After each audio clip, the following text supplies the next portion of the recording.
여러분 안녕하십니까? 이어서 광주 전남권 소식입니다.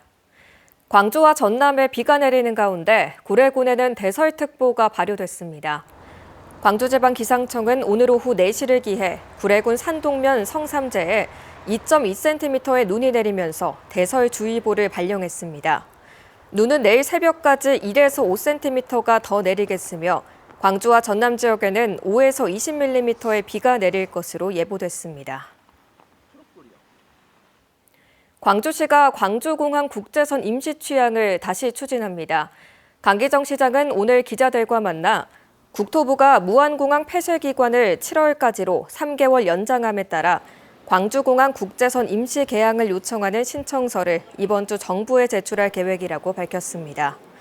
이어 지역 경제계, 관광업계의 요구가 계속되는 상황에서 광주공항 국제선 임시 취항 문제를 정부가 결정하도록 해야 한다는 판단이 섰다며 재추진 배경을 설명했습니다.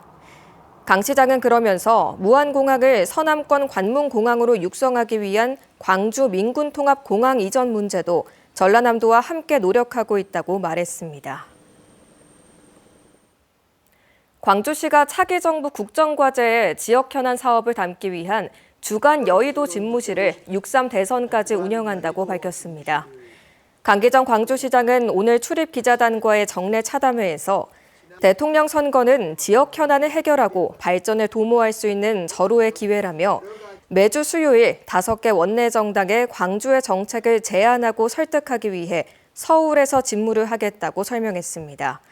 광주시는 인공지능 실증도시 2단계 추진을 위한 670억 원 추경 편성을 최우선 안건으로 제시할 예정입니다. 최근 열린 전라남도 기능경기대회가 심사위원과 학생 간의 짬짬이 의혹 등 각종 논란에 휩싸였습니다.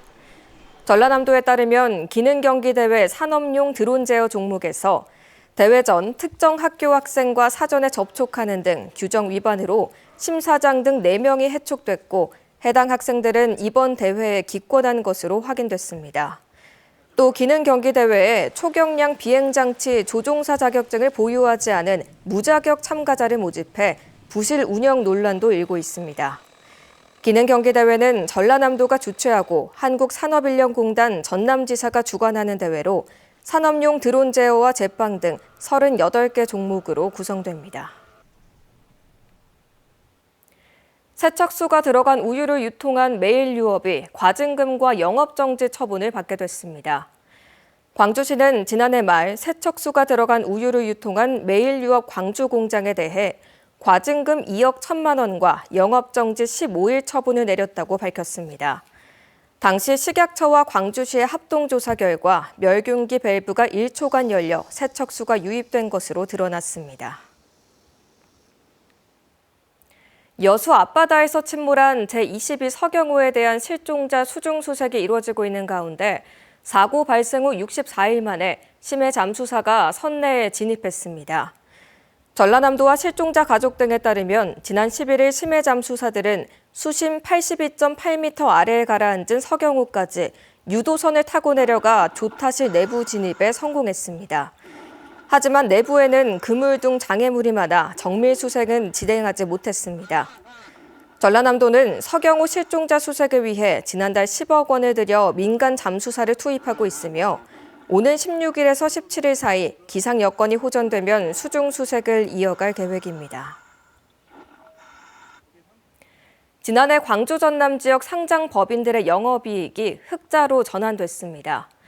한국거래소 광주사무소가 발표한 2024년 결산 실적에 따르면 24개 상장법인의 매출액은 101조 3,764억 원으로 1년 전보다 6.28% 늘었고 영업이익은 5조 6천억 원 적자에서 3조 7,800억 원 흑자로 전환했습니다.